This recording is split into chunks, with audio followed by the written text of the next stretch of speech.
नहीं, वो कहते हैं कि सन ऑफ मल्लाह है। वो सन ऑफ मल्लाह नहीं, वो ठग ऑफ मल्लाह है। ये मुंबई में जो 20 साल जो रह कर आए, इनके अंदर ठाकरे का खून दौड़ने लगा है। ये बिहारियों का खून इनके अंदर नहीं है, जो बोलते हैं कि हम सन ऑफ मल्लाह है, मल्लाह का बेटा है, अति पिछड़ा का बेटा है। इनके अंदर कोई मल्लाह का खून नहीं है। नीतीश कुमार जो DNA का इनका जांच कर ले, पता चलेगा ठाकरे का खून बह रहा है। ये इनके छोटे भाई प्राइवेट दुकान चला रहे हैं, इससे ज़्यादा कुछ नहीं। ये आज यहाँ से हट जाए, इनको कोई कुत्ता नहीं पूछने वाला है। ये एक लालची आदमी है, एक लोभी है, इसके अलावा ये कुछ नहीं है। आप उत्तर प्रदेश जाकर देखिए कि इनका वजूद क्या है। भाजपा से गठबंधन के लिए भीख मांग रहे थे कि हमको गठबंधन कर लीजिए। नमस्कार, हेडलाइंस बिहार देख रहे हैं। मैं हूँ आपके साथ ब्रजू सिंह। VIP सुप्रीमो मुकेश सहनी की मुश्किलें कम होने का नाम नहीं ले रही है। जब से उन्होंने उत्तर प्रदेश में योगी के खिलाफ बिगुल फूका है, तब से लगातार भारतीय जनता पार्टी एक के बाद एक जो नेता है उनको उनकी हैसियत दिखाने पर लगे हुए हैं। लेकिन हम बात करेंगे VIP के अंदर ही पार्टी की, चूँकि एक बगावती चेहरा कह सकते हैं या जो कि इस वक्त मेरे साथ विकास बक्सर हैं, छात्रवृंद के प्रदेश अध्यक्ष हैं। लगातार आप अपनी ही पार्टी के नेताओं के खिलाफ, जो आपके मुकेश सहनी उन्हीं के खिलाफ क्यों बोल रहे हैं? आखिर क्या वजह, क्या? देखिए, हम पार्टी के खिलाफ नहीं बोल रहे थे। पार्टी में जो सुप्रीमो जो हमारे मुकेश सहनी है, उनके द्वारा जो करप्शन किया जा रहा है इनके मंत्रालय में, उसके खिलाफ हम बोल रहे हैं। 109 लोग का जो लिस्ट हम कल प्रेस कॉन्फ्रेंस के माध्यम से दिखाएं सभी को। हम बस माननीय मुख्यमंत्री जी से ये मांग करना चाहते हैं कि उस पर जांच हो जाए, ताकि जो ये मुंबई से यहाँ पर आए हैं बिहारियों को लूटने के लिए, निषाद समाज के भाइयों को ठगने के लिए, तो ये अपना ठगना बंद करे। इसी के लिए हम लोग कल आवाज़ उठाया है। नहीं, वो कहते हैं कि सन ऑफ मल्लाह है। वो सन ऑफ मल्लाह नहीं, वो ठग ऑफ मल्लाह है। सबसे पहली बात, वो सन ऑफ मल्लाह नहीं, वो ठग ऑफ मल्लाह है। ये मल्लाह अपने खून का बहुत मजबूत होता है, जो अपने जुबान का बहुत पक्का होता है। ये जुबान का बहुत कच्चे है। 2020 के विधानसभा चुनाव में देखे होंगे कि महागठबंधन का जो, जिस समय महागठबंधन में VIP पार्टी थी, तो मौर्या लोक होटल में ये बोले कि राजद ने हमारे पीठ में खंजर भोंका है। अब देखें कि अब 12 महीना पूर्व गया इनका मंत्रिमंडल का, 4 महीना का और कूपन बचा हुआ है, तो ये बोलना चालू क्या कर दिए हैं कि अब हम कुर्सी भी छोड़ सकते हैं अपने निषाद के आरक्षण के लिए, और RJD के लालू यादव की विचारधारा से हम चलते हैं, तेजस्वी जी के विचारधारा पे हम चलेंगे, साथ में रहेंगे। अब इंडिया को खराब करने लगे हैं, तो जुबान के पक्के नहीं ना, ये इनको सत्ता के लोभी हैं। ये कुर्सी के लालची हैं। कुर्सी को बचाने के लिए ये कहीं पर भी जा सकते हैं, अपने समाज को बेच रहे हैं। नहीं, वो कहते हैं कि लालू प्रसाद नेता है, तेजस्वी छोटे भाई हैं, लेकिन फिर भी उस समय कहा थे, जब इन्होंने पूरा मंच से सभी पत्रकार के सामने बोला था कि हाँ RJD ने पीठ में खंजर भोंक दिया, उस समय लालू यादव की विचारधारा नजर नहीं आया था? उस समय नजर आना चाहिए था। उस समय NDA अच्छा लग रहा था, क्योंकि मलाई काटने का मौका मिलता वहाँ। सत्ता में आया NDA, 12 महीने मलाई काटे, अब 4 महीना बचा हुआ है। देखिए, मंत्रिमंडल में रहेंगे नहीं, तो बोलने लगे कि हम RJD के हम विचारधारा पे चलने लगे हैं। तो ये गलत बात है ना।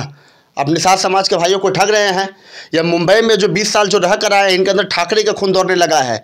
ये बिहारियों का खून इनके अंदर नहीं है, जो बोलते हैं कि हम सन ऑफ मल्लाह है, मल्लाह का बेटा है, अति पिछड़ा का बेटा है। इनके अंदर कोई मल्लाह का खून नहीं है। नीतीश कुमार जो DNA का इनका जांच कर ले, पता चलेगा ठाकरे का खून बह रहा है। इन्होंने तो सिर्फ ठगा है निषाद समाज के भाइयों को। इनके साथ से अन्य समाज के भाई जो इनको अपना मसीहा माना, इनके लिए 2 साल 3 साल लगातार संघर्ष किया, इनको मंत्री के गद्दी पर बैठाया ताकि ये बिहार का विकास कर सके, लेकिन इन्होंने तो अपना ही विकास करना चालू कर दिया। ये इनके छोटे भाई प्राइवेट दुकान चला रहे हैं, इससे ज़्यादा कुछ नहीं। नहीं, लगातार पार्टी के नेता आप भी हैं, आप भी उनके खिलाफ बोल रहे हैं। उनके जो विधायक हैं, जो उस पार्टी के VIP के विधायक हैं, वो भी उनके सोच से अलग। VIP पार्टी के तीनों विधायक मुकेश सहनी जी के साथ नहीं हैं। इनके कोई विचारधारा से मेल नहीं खाता है। सबको पता चल गया है कि VIP सुप्रीमो लोभी है, सत्ता के कुर्सी के लालची हैं। सबको पता चल चुका है कि जुबान के पक्के नहीं है। कभी भी कुर्सी बचाने के लिए अपने समाज को तो बेच ही दिए, समाज को दाम पर से तो अपना बेच ही दिए सब कुछ। अब ये देख रहे हैं कि तीनों विधायक को भी बेच दे।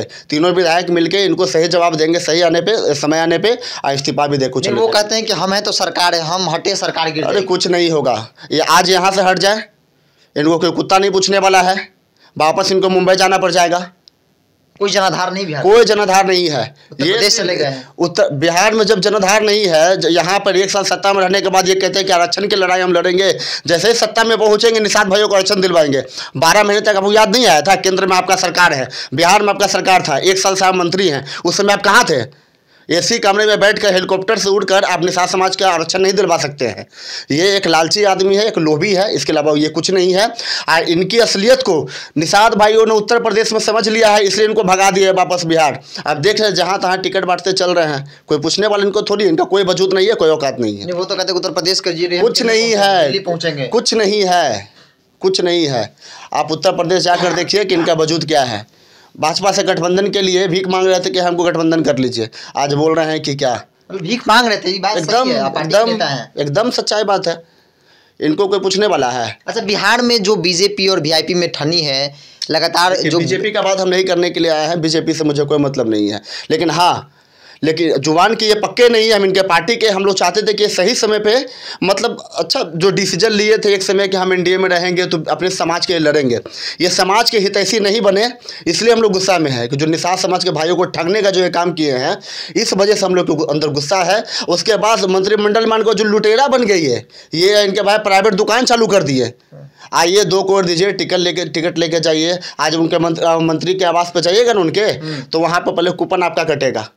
उनके जो मुंबई की टीम यहाँ पे स्पेशल आए हुए हैं, टिकट काटा जाएगा, क्या काम है, पैरवी के अनुसार आपसे पैसा लिया जाएगा। पैरवी के लिए पहले टिकट कटेगा, फिर पैसा एकदम लिया जाएगा। आप एक दिन जाकर देख लीजिए, अभी पत्रकार के साथ जाके मिलिए, उनसे सवाल करिए कि वो क्या करते हैं, किस टाइप का पैरवी होता है, किसी टाइप का पैरवी करवाना, जाकर वहाँ बात कर लीजिए। पैसे अगर आपके पास है तो आपका पैरवी हो जाएगा, नहीं है तो नहीं होगा। मंत्रालय में समाज के लिए काम हो रहा है, कुछ काम नहीं। अगर समाज के लिए काम होता तो आज हम यहाँ पर होते हैं।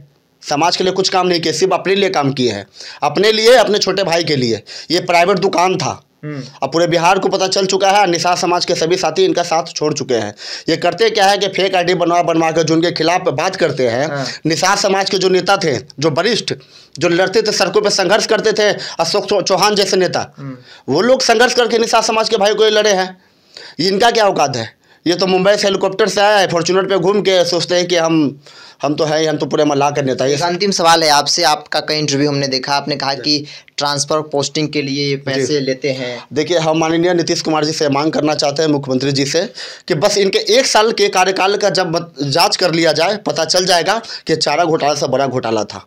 बहुत ऐसा अनुशंसा इन्होंने ऐसा काम का किया है जिनमें करोड़ों का घोटाला हुआ, जो आप लोग समझ नहीं सकते हैं जब तक मुख्यमंत्री जांच ना करवाए। जांच होगा, पता चल जाएगा। अभी तक इन्होंने हमें पार्टी से क्यों नहीं निकाला है? अगर हम गलत होते तो पार्टी से निकाल चुके, तो जानते कि सच बात बोल रहा है। जांच सिर्फ हो जाए, तो सिर्फ जांच करवा ले नीतीश कुमार जी, पता चल जाएगा कितना बड़ा घोटाला है। और इनसे बड़ा ठग, इनसे बड़ा लोभी कोई नहीं है। कहते हैं कि 24 सीट पे एमएलसी चुनाव होगा, 24 सीट पे लड़ेंगे हम। अब ये टिकट बेचने के लिए कुछ भी कर सकते हैं। अब अकेले बचे हैं नेता क्या व्यापारी? इनका पार्टी में नेता कहाँ है? इनका पार्टी में बस 2 ही भाई हैं, एक मुकेश सहनी, एक संतोष सहनी, इसके अलावा कोई नहीं है। नेता इनके पास है ही नहीं, कोई नहीं है। अभी बेचेंगे 10 लाख 5 लाख में टिकट, इसलिए बोल रहे होंगे। इनके पास कोई जनाधार टिकट बेचने के लिए ये सब बयान एकदम माहौल बनाते हैं। रिचार्ज होगा इनका, रिचार्ज कभी रिचार्ज अगर होने वाला तो अभी बोलते हैं कि हम छोड़ के जा रहे हैं। अब ये बोलते हैं कि महागठबंधन, वहाँ पर भी इनको कोई चलने वाला नहीं है। आरजेडी भी समझ चुका है। आरजेडी तब ना तवज्जो देगी जब आपके विधायक उनके साथ जाएंगे। विधायक तो इनको ऐसा लग रहा है कि मतलब तेजस्वी को छोटा भाई बोलकर सोचेंगे तो हमको गठबंधन में ले लेगा, तो वो तेजस्वी यादव है। अब देखना है क्या होता है। लेकिन हाँ, निषाद भाई कोई भी इसके साथ नहीं है। अन्य समाज तो और बिल्कुल भी इनके साथ नहीं है। चलिए, ये थे छात्र विंग के प्रदेश अध्यक्ष है, जिन्होंने एक के बाद एक कई सवाल जो है वो खड़े किए। हालांकि पहली बार नहीं है, विधानसभा चुनाव के वक्त भी हमने उनको दिखाया था कि एक के बाद एक कई नेता जो है उनको साथ छोड़कर चले गए। उन्होंने आरोप लगाया कि टिकट नहीं दिया, पैसे लेकर टिकट बेच रहे हैं, कई गंभीर आरोप लगाए हैं। और फिलहाल बिहार की राजनीति में मुकेश सहनी को लेकर जिस तरीके से बातें की जा रही है, खासतौर पे बीजेपी मुकेश सहनी के बीच जिन बातों को लेकर चर्चाएं हैं, वो रिश्ते लग रहे हैं कि अब रिश्ता जो है वो पटरी पाने वाला नहीं है। और लगातार मुकेश सहनी लालू प्रसाद यादव को नेता बता रहे हैं, तेजस्वी यादव को कहना है छोटे भाई। वही तेजस्वी यादव जो बीते विधानसभा में खंजर घोंपने का काम किया था। खैर, ये तमाम बातें हमने विकास बॉक्सर जो है उनसे जाने, ये इसमें मेरा कोई ओपिनियन नहीं है। इसको इतना ही। देखते हैं बिहार। नमस्कार।